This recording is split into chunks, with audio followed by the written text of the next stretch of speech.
Welcome to RuralStrong, where we talk real challenges and bold solutions in rural economic development.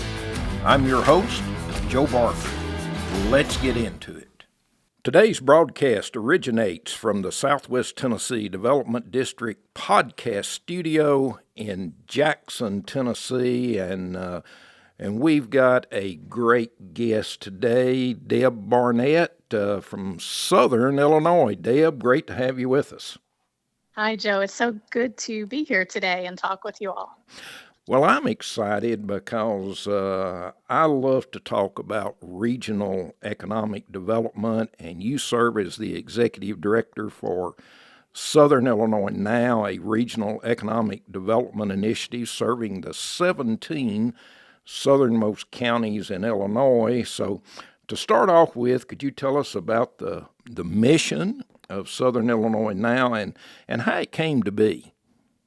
Yes, I would be happy to. So the mission of Southern Illinois Now, as you mentioned, is to serve as a regional economic development organization for the 17 southernmost counties in Illinois. And 17, I think you all serve 8 there at Northwest Tennessee, and there are others that serve, multiple counties.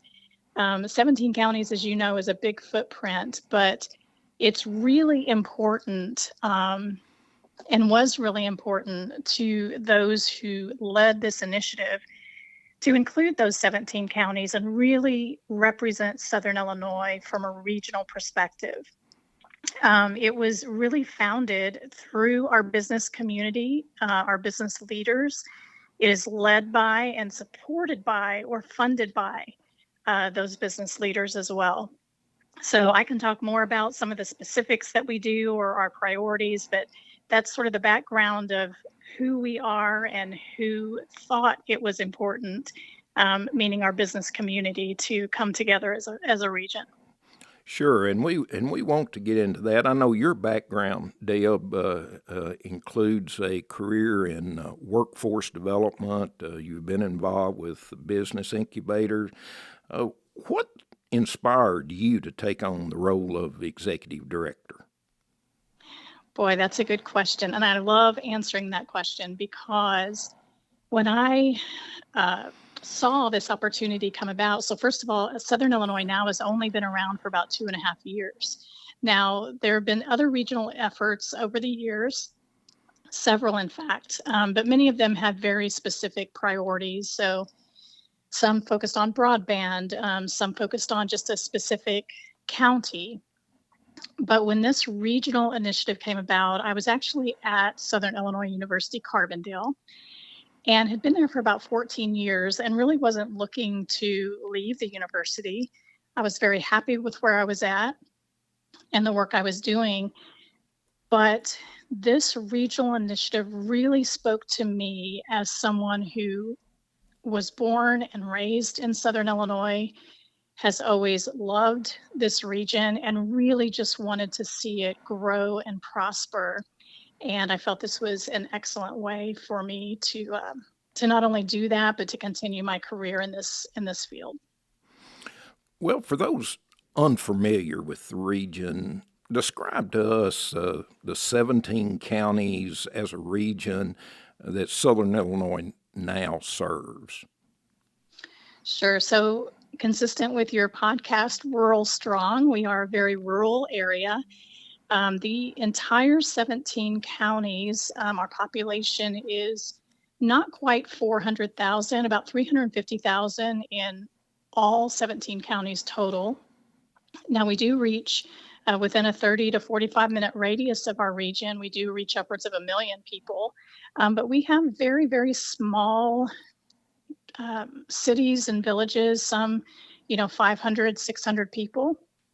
Up to, I think, some of our largest communities are less than 20,000. So the region itself is very diverse from north to south to east and west, but we have a lot of manufacturing where you rely really heavily on what we call our R4 advantage, our logistics and transportation assets with the Ohio and Mississippi River and our interstates and rail. but we also are historically a coal mining region. So, of course, we've seen that decline over the years and really are having to shift our priorities in industry and building new industry in our region. Well, I'm very impressed that you've been able to get the private sector involved. And you mentioned that earlier. And, many times in rural areas, it's difficult to get a regional effort from the private sector. How did all that work out? It really has probably been one of our greatest accomplishments, I would say. As I mentioned, the business community founded and supports this initiative. They saw really the importance of coming together as one, and this mantra that we say all the time, that excuse me, that a win for one is a win for all. And our region has really embraced that, from the very smallest community to the very largest community. We're really there to help celebrate one another, to help celebrate each other's successes, because we know that a win for one community really affects the community down the road and the county down the road. And so our business leaders knew that if we were going to create jobs and new industry in our region, it had to be a collective approach. It could not be individual communities, individual counties working in isolation. We had to come together.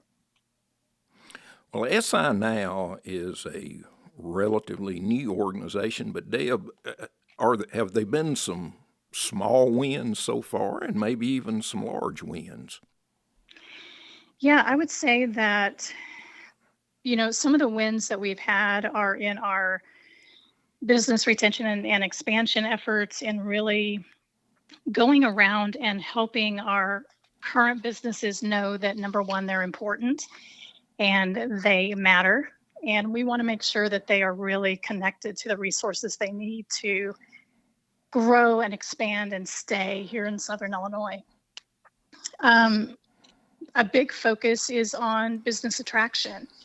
And we've been able to field, nearly 100 inquiries every year. Wow, that's fantastic. For the past 2 years. And, before SI Now existed, those inquiries were maybe going to 2 or 3 of our largest communities. But for the most part, most of our communities were being left out. We did not have a site inventory. The state of Illinois is very heavily focused on site readiness. There were no site readiness efforts really happening in Southern Illinois. So those are some wins that we've been able to look at regionally to make sure that all of our communities, all of our assets are included, and to sort of level the playing field. I would think, Deb, that the state of Illinois would be extremely excited about your initiative. What's your perspective on the relationship your organization has with your state as a partner? Yeah, we have great state partners. So our Department of Commerce and Economic Opportunity, and also Intersect Illinois, that is sort of the central point of contact for business attraction in Illinois, are really terrific partners. And I think what they've seen with SI Now is now they have sort of this central point of contact for the Southern Illinois region when it comes to, again, business attraction or economic development.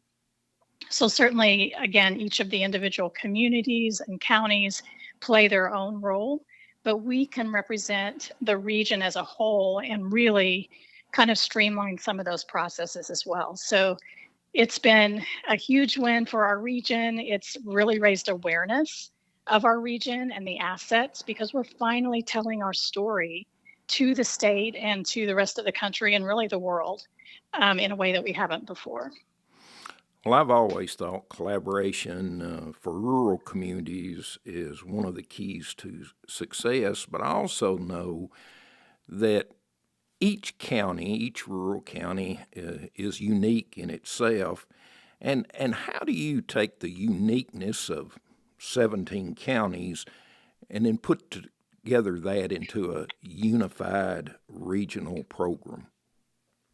Yeah, so we do have a unified message. One of those things I mentioned earlier with what we've coined as our R4 advantage with our, we call it our rivers, rails, roads, and runways, but those logistics assets that are really central to our region and its success. But in addition to the collective message that we have for the region, one of the things that we've worked hard to do is to go into every single community, and there are about 140 of them, um, to make sure that they can see what we see in those communities, no matter how large or small they are. Each of them have assets, each of them have opportunities for growth, and to really help them see a vision that is unique to their community. And so having that collective message is one thing, but making sure that our communities are strong and they're kind of carrying out their own vision is really, really important to the whole. Do you get involved in the planning process with your communities? I know here I encourage our communities to certainly do asset based planning. Is that part of your program of work? So I would say yes and no. We are a small team, and so we really have to work hard to stay in our lane, especially with such a large footprint. So, one thing that we do is refer out to resources rather than duplicate those resources. So, our planning commissions, certainly we connect communities with them. Other resources where they might have, for example, the Delta Regional Authority has a strategic planning grant, connecting communities with those types of resources and consultants. That's what we try to do more than getting into the day to day or into the planning process itself. Sure. Because again, we want to make sure not duplicate efforts. We want to complement and fill gaps. Well, are there particular industries or sectors that you are targeting for growth in your region? Yeah, definitely. When I mention advanced manufacturing, we already have a really strong base of manufacturing in our region. And part of that also, again, is that central location and those logistics and transportation assets. So that is really what I call industry agnostic. It's great for manufacturing, but it's really great for any industry that needs to get to their customers faster and be centrally located. And I would imagine that Northwest Tennessee is very similar in that as well. Um, but as far as additional industries, certainly agriculture, agribusiness, but we also have some emerging industries in automotive. We have automotive manufacturers here. We have an aviation program that is nationally recognized at SIU Carbondale. So there's a lot of growth happening around aviation, particularly as it relates to MRO or maintenance, repair, and overhaul. And then we do have food and beverage as well. But I would say, if we're looking at that top industry, it would be manufacturing for sure. Sure, and it sounds to me like you are very diversified, and I'd be interesting in knowing how you work with your educational institutions. I know you've certainly over the years had a relationship with Southern Illinois University. How do you sort of bring in those educational institutions into your organization? Yeah, so one of the things that I didn't mention early on is our top three priorities. And the top one is business growth, one is workforce and education, and then the other is marketing. So we have task forces for each of those priority areas. And our workforce and education task force has representation from the university, from our community colleges, from our workforce partners, and also business and industry. So, at a very minimum, we pull them in for those task force meetings to help, or so they can have a voice in helping to inform the direction of the work that we're doing, but also to help identify what opportunities exist, what challenges exist on their end. Then we also bring them in on any site visits because workforce obviously is a huge factor for any company looking to expand or relocate.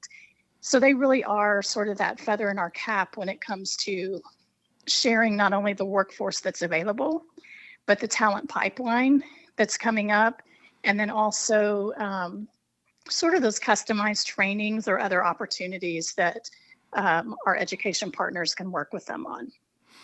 Well, that's fabulous because, when we get RFIs or companies are looking at our regions, and certainly workforce bubbles to the top of the list, and your partnership with education is very much encouraging.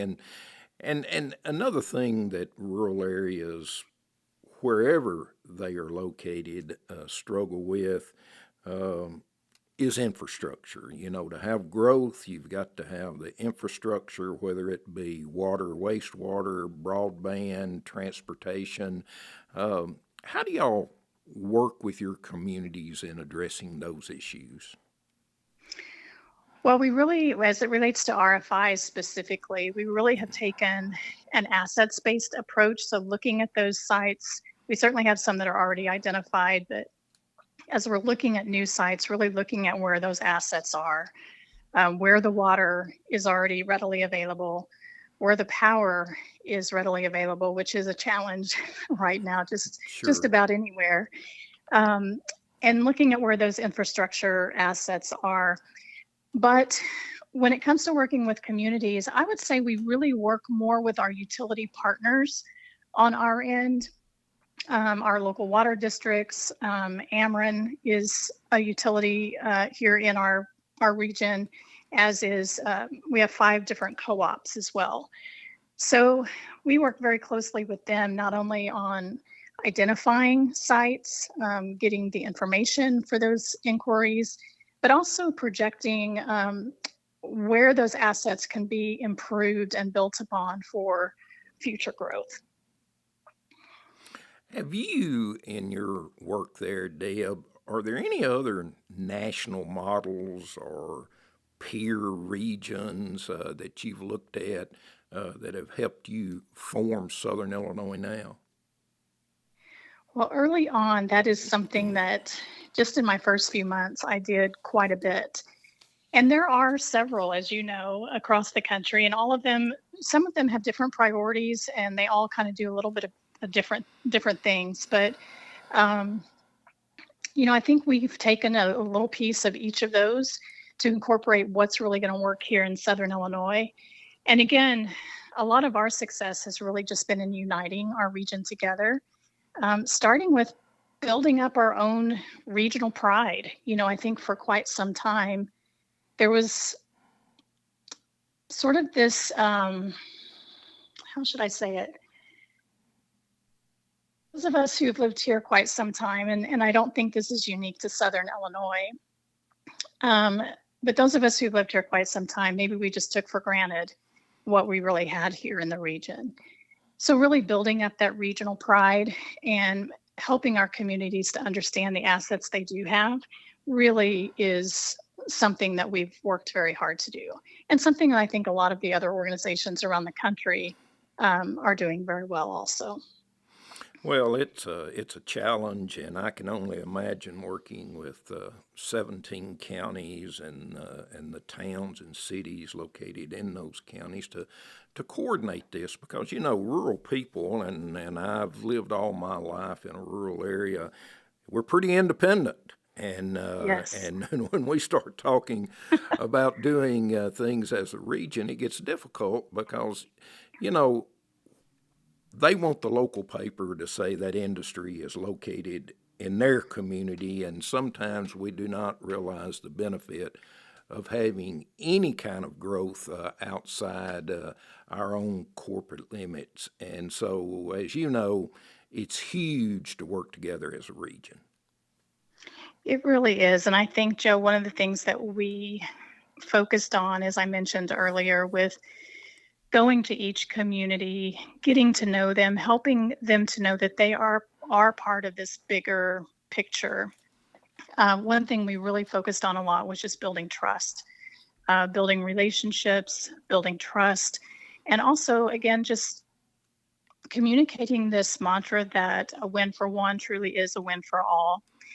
And I think one of the first times we really saw that in action was a community that was celebrating a new building in their community. It was in one of our southernmost communities. And there were 6 or 7 mayors there to help celebrate that event. And we really had not seen that in the past. Like you said, it was many times just isolated to an individual community. So when we started seeing other local mayors come and celebrate and cheer on their fellow mayors, we knew that the region was really starting to come together in a special way. And my background, Deb, I'm a former city and county mayor in rural Tennessee, and we all know mayors, elected officials, we come and go. So in an organization like yours that works with 17 counties and multiple cities, the leadership is always churning. How do you bring your leadership into bringing those folks up to date on what you're doing? Yeah, I think we do that in 2 ways, and we actually did that just this week. We had a new local mayor in one of our communities, and we simply went down and met with him one-on-one, really brought him up to speed, as you said, with the work that we're doing, but also really trying to understand what his vision is for the community so that we were on the same page, and coming out with some real sort of marching orders on both of our parts as to how we could really work together and collaborate together. The other piece is in Southern Illinois, we have what's called the Southern Illinois Mayors Association, and they meet on a regular basis. So the meetings are for mayors, but it's also for other folks like SI Now. So we are making sure that we're present at those meetings, that we're engaging with those mayors, that we are constantly connected, regardless of how long they've been in office. How important, Deb, is it for your organization to be successful, for the leadership in local communities to embrace what you're doing there? So are you saying how is the success of SI Now? Yeah. You know, I look at our organization here, and unless we have the support of local leadership, there's not a whole lot of things we can do. And I was just wondering about your organization, how important you think that local leadership is in the success of your organization. Oh, I think it's vital. Not only the local leaders, at the city level, but also our business leaders. We all have to be on the same page, rowing in the same direction. And we're doing that now. But I agree with you that if that was not the case, then we would really just be another organization with a certain set of tasks or priorities. It really does take all of us working together. And thankfully, we are seeing that. And I think we'll continue to see that as we move forward. I'm still intrigued, Deb, about the fact that you are, I guess, primarily funded from the private sector, local business. Give our listeners a sense of how that works and how you keep those businesses involved in the process and how you go out and recruit new financial partners. Sure. So I do think it's a bit of a unique model, but those who really founded the organization were those business leaders, and they believed in the mission so much that they not only talked about it, they put their dollars behind that. So some of the partners that we have are Southern Illinois University Carbondale, Southern Illinois Healthcare. So those two are some of our largest employers in the area, as are some of our banks and some of our other business leaders in some of the main industries that I talked about.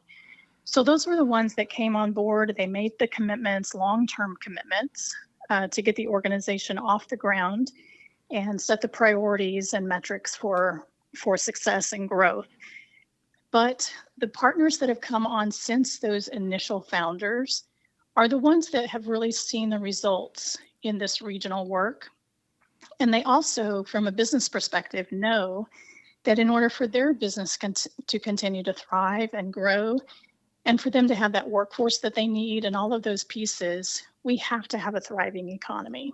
So that is sort of their catalyst and kind of playing their role and putting their piece of the puzzle into making sure that our economy is strong. And it is that partnership, as you said, that everyone working together, going in the same direction, and that is what will make your organization successful and will make the region successful. Let me ask you this. Since you've been in this role, Deb, what leadership lessons have you learned in this role that might apply to others working in rural development or coalition building? I'm sure it's been an educational process for you. It definitely has, and we're learning every day and working to improve every day. But the first thing, Joe, that came to mind when you said that was something that I said many times, or have said many times over this past year, and that's that this place matters. And that's a message that I convey everywhere I go. And when I say this place, I do mean the Southern Illinois region, but I also mean the very smallest community that we have. That place matters. And that means the very largest community that we have. And that place matters. And the smallest business and the largest business, it all matters to the overall growth. And I think what we've seen is that people are embracing that. They do realize that they are part of something bigger than themselves. And say, from a leadership perspective, this place matters is sort of that message that really has been driven home to me, how important that is to convey it, again, to our smallest or largest communities. Well, my hat's off to you, because I think all of us that work in rural economic development, I've often said the key is you've got to have a passion for doing this, and certainly I know you have that passion. And let me ask you this as we get down to our last few minutes here. If you could look at SI now, and what does success for your organization look like, say, 5 or 10 years down the road? Mm-hmm.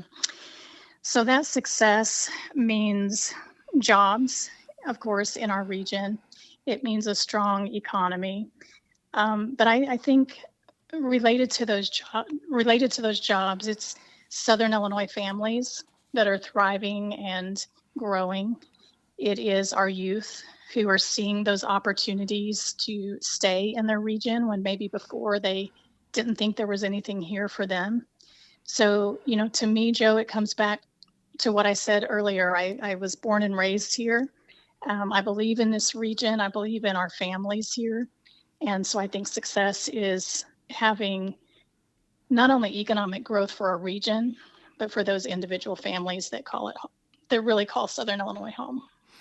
Well, for those of our listeners who aren't that familiar with Southern Illinois, several years ago, I was in the first cohort of the Delta Leadership Academy that was sponsored by DRA, and we made a trip to Southern Illinois, and Southern Illinois, like many areas in the Delta, was really experiencing some challenges, and I'm just excited about your leadership, about your organization, and I guess as a final word, what keeps you hopeful about the future of Southern Illinois?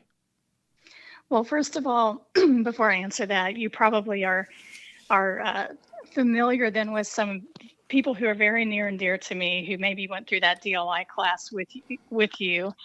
And, many of those folks are leaders in our region. I myself went through the Institute in 2020 and really just, it's a network that's connected all throughout the Delta region. So I'm glad you brought that up. But I think what creates hope is, again, seeing this momentum that we're seeing in Southern Illinois, seeing this united, rowing in the same direction, just momentum that we're seeing, and seeing hope in other people in our local mayors, in our local community members, that they really do see a future for Southern Illinois like we haven't seen in a very long time. I haven't mentioned, some of the bigger projects that we have going on, but we have a lot happening in Southern Illinois right now. And so there's just a lot to be proud of. And I think that really gives everybody hope. Well, our guest today is Deb Barnett, Executive Director of Southern Illinois Now. And Deb, this has been an interesting conversation, and I wish you and your organization and the 17 counties in Southern Illinois nothing but the best. Well, Joe, I just appreciate what you're doing here with the podcast. I do believe that rural is strong, and so I love the name of it and just appreciate talking to you today. Well, thank you. And for our listeners, if you have any comments or suggestions, we have an email. It is RuralStrong@gmail.com. Thanks for listening. Thanks for joining us on Rural Strong. If you found this helpful, share it and follow the show for more insights from rural leaders making a real difference. Until next time, stay rural strong.